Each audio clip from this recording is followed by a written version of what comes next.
Voici le porte-bébé et son pack d'extensions pour l'adapter au nourrisson.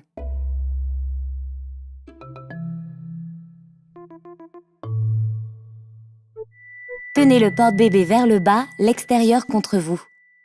Tournez la partie avec la doublure contre vous. Faites pivoter la ceinture pour avoir le porte-bébé dans le dos.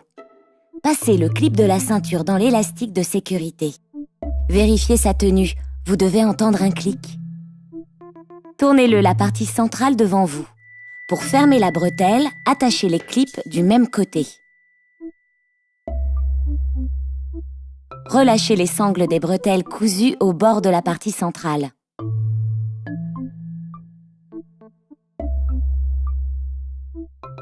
Bougez la glissière vers le bas, cela va vous aider à l'attraper pour fermer le porte-bébé dans votre dos. Pour vous aider à mieux visualiser le positionnement de votre nourrisson, ouvrez la fenêtre d'aération. Dézippez, roulez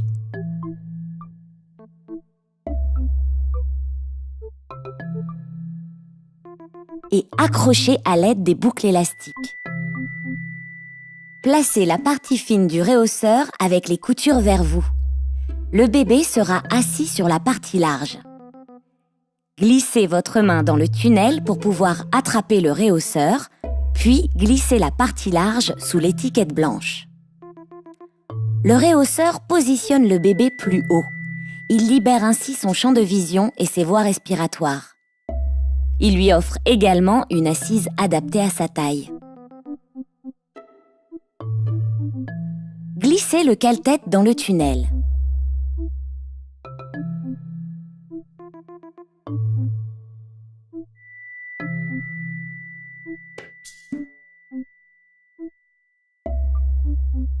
Et attachez le cale-tête avec les boutons pression. Le cale-tête va permettre l'ajustement du porte-bébé à la petitesse de sa nuque en offrant un soutien doux et matelassé, sans pression ni contact direct avec les ourlets. Après avoir enfilé le rehausseur et le cale-tête, tenez le bébé contre vous, ses genoux fléchis. Tournez le rehausseur vers vous, asseyez bébé sur la partie large signalée par l'étiquette.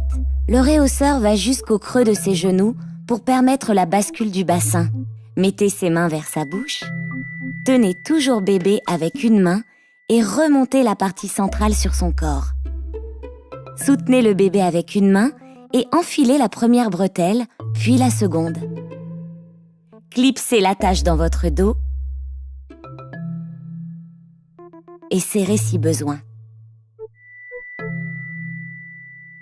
Faites glisser la sangle sur vos omoplates. Contrôlez la position. Bébé doit être assis au milieu, son dos contre le filet. L'écart des genoux doit être de la même largeur que son bassin. Pas d'appui sous les pieds. Baissez la ceinture si besoin.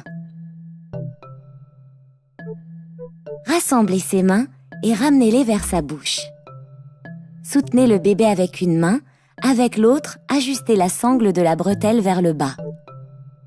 Tirez les sangles de la partie centrale afin de l'ajuster à la morphologie du bébé. Faites de même de l'autre côté. Soutenez le bébé avec une main, avec l'autre, ajustez la sangle de la bretelle vers le bas. Tirer les sangles de la partie centrale vous permettra de vous assurer que le visage de bébé est dégagé.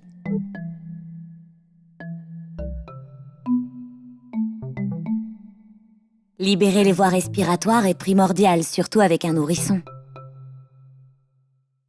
Pour fermer la fenêtre d'aération, détachez les élastiques et déroulez le clapet vers le bas. Avant de fermer les zips, il est important de desserrer les sangles latérales. Tirez vers le haut pour éliminer les fronces, puis tirez la languette du zip vers le bas. Resserrez à nouveau les sangles de la partie centrale pour vous assurer que le visage de bébé est dégagé. Voici la tétière. Saisissez-la par les boucles élastiques. Elle est transparente pour que vous puissiez vous voir mutuellement à travers. Accrochez les boucles élastiques sur les boutons de la bretelle. Avant 4 mois, bébé ne tenant pas sa tête de façon autonome, il est nécessaire d'utiliser la tétière. Pour ouvrir la fenêtre d'aération, desserrez les sangles latérales.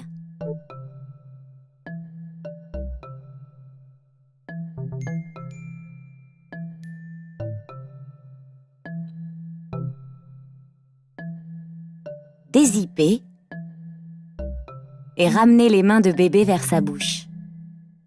Serrez à nouveau. Quand il fait chaud, n'hésitez pas à rouvrir la fenêtre d'aération pour ventiler l'ensemble.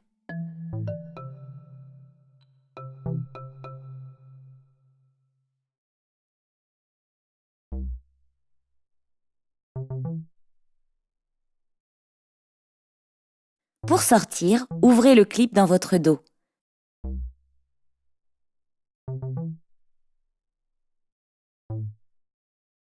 Soutenez bébé, retirez une bretelle, changez de main, puis retirez l'autre bretelle.